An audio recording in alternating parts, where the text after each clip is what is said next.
Parfois, tu entres dans une pièce et sans qu'un mot ne soit prononcé, tu sens qu'une énergie change autour de toi. Certains regards se détournent, d'autres s'accrochent un instant de trop, et tu te demandes en silence « Qu'est-ce que les gens voient en moi que je ne vois pas moi-même » Pourquoi certaines personnes semblent mal à l'aise face à moi, alors que je ne leur ai rien fait?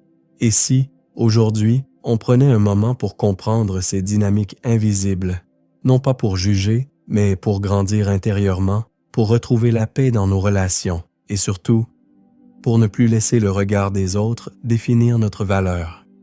Dans la vie, il existe des regards qui parlent plus fort que des mots. Parfois, une personne te regarde et détourne aussitôt les yeux, et tu ressens une tension étrange. Ce n'est pas toujours de la haine, ni forcément de l'amour. Souvent, ce regard révèle quelque chose de plus profond, un manque intérieur chez l'autre.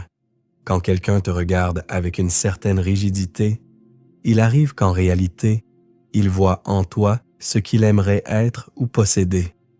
Peut-être ta tranquillité, peut-être ta confiance, peut-être ta capacité à rester debout malgré les épreuves. Et cette comparaison silencieuse peut créer chez lui une gêne, une frustration, parfois même une hostilité qu'il ne comprend pas lui-même.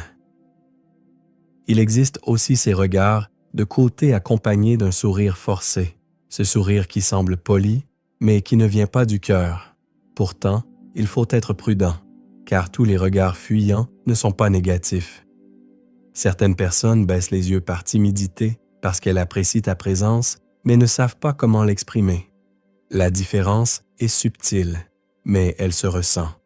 Quand une personne t'apprécie sincèrement, son regard peut être fuyant, mais son énergie reste douce. Son visage s'illumine légèrement. Ses yeux s'ouvrent davantage, un sourire naturel apparaît, même discret. Tandis que le sourire faux, celui qui cache une gêne ou une jalousie, s'accompagne souvent d'une tension dans le visage, d'un regard serré, d'une expression qui se ferme une fraction de seconde. Mais au fond, ce qui compte n'est pas de décrypter chaque regard. Ce qui compte, c'est de comprendre pourquoi certaines personnes deviennent hostiles sans raison apparente. Et souvent, cela arrive dans 3 situations. La première, c'est lorsque tu remets en question leur certitude, simplement en étant toi-même. Sans attaquer, sans provoquer, ton évolution devient un miroir qui dérange. La deuxième, c'est lorsque ton authenticité révèle inconsciemment les masques que d'autres portent. Certaines personnes préfèrent vivre derrière une façade et voir quelqu'un de vrai leur rappelle ce qu'elles ont perdu en chemin. Et la troisième situation, c'est lorsque tu franchis des limites invisibles, quand tu refuses de rester à la place que les autres avaient choisie pour toi. Et pourtant, malgré ces tensions, la vraie richesse dans la vie reste de rencontrer des personnes saines, des personnes droites, pas parfaites, mais sincères. Un être équilibré n'est pas quelqu'un qui n'a jamais souffert. Au contraire, c'est souvent quelqu'un qui a été trahi, blessé, trompé, mais qui a refusé de devenir comme ceux qui l'ont fait souffrir. Quelqu'un qui a gardé sa bonté dans un monde parfois dur. Ces personnes sont rares, parce que beaucoup, après avoir été blessés, choisissent de devenir froids, méfiants, parfois même injustes.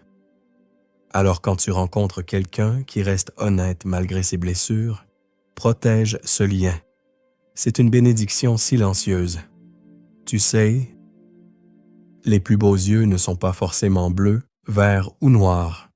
Les plus beaux yeux, ce sont ceux qui regardent sans jalousie, ceux qui peuvent voir la réussite des autres sans ressentir d'amertume.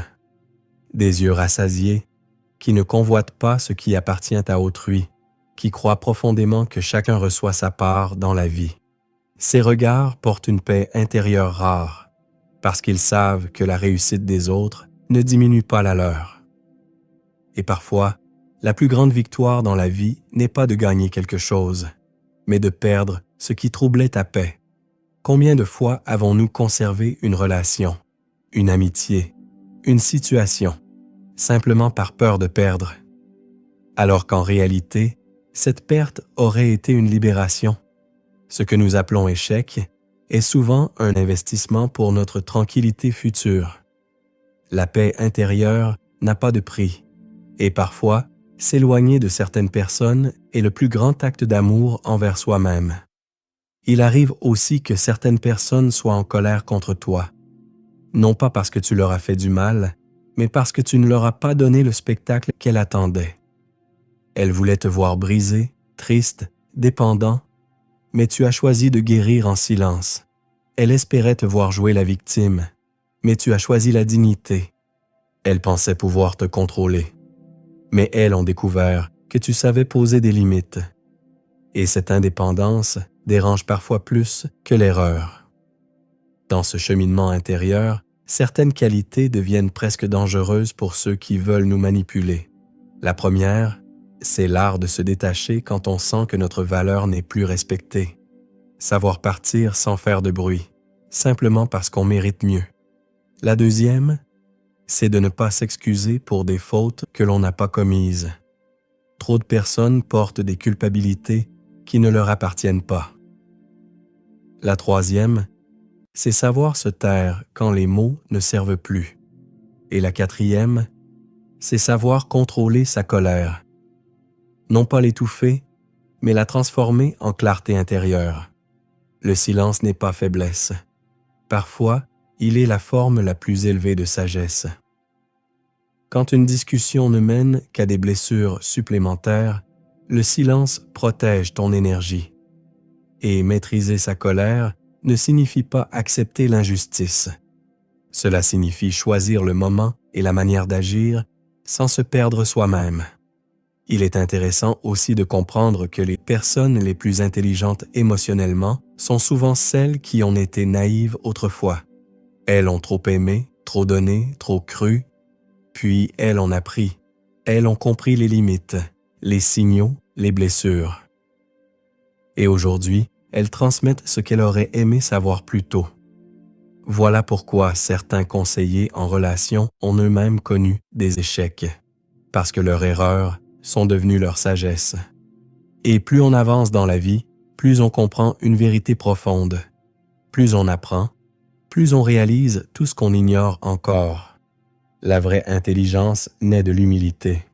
Celui qui croit tout savoir ferme la porte à sa propre évolution.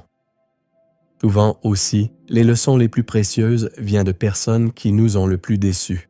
Ce sont parfois les comportements les plus mesquins qui nous enseignent la valeur de la bonté. La trahison nous apprend la loyauté. Le mensonge nous enseigne la vérité. Et la douleur nous pousse vers la guérison intérieure. Et pour les personnes au cœur pur, la plus grande souffrance n'est pas seulement d'être blessé, c'est de voir ceux qui font du mal être récompensés, applaudis, valorisés, pendant qu'elles, silencieuses, continuent leur chemin sans reconnaissance. Mais la vie a ses propres équilibres, et la paix intérieure reste une récompense invisible que personne ne peut voler. Alors, si aujourd'hui tu te sens incompris, si tu as l'impression que certains s'éloignent quand tu évolues, si ton calme dérange ceux qui préfèrent le chaos, rappelle-toi que grandir signifie parfois perdre certaines présences pour en attirer de nouvelles, plus alignées avec ton âme. La vraie transformation commence quand tu cesses de chercher l'approbation extérieure et que tu choisis de t'écouter. Quand tu comprends que certaines personnes ne sont que de passage, venues pour t'enseigner quelque chose, pas pour rester, et que l'amour véritable commence par la paix avec soi-même. Prends un instant maintenant, respire lentement et demande-toi, suis-je fidèle à moi-même ou suis-je en train de jouer un rôle pour être accepté? Parce que la liberté commence le jour où tu n'as plus besoin de plaire à tout le monde pour te sentir légitime. Et si certaines personnes s'éloignent, lorsque tu deviens plus conscient, plus calme, plus affirmé, laisse-les partir. Ce n'est pas toujours une perte. Parfois, c'est simplement l'espace nécessaire pour accueillir des relations plus saines, plus vraies, plus profondes. Continue à cultiver ton cœur, ta lucidité, ta paix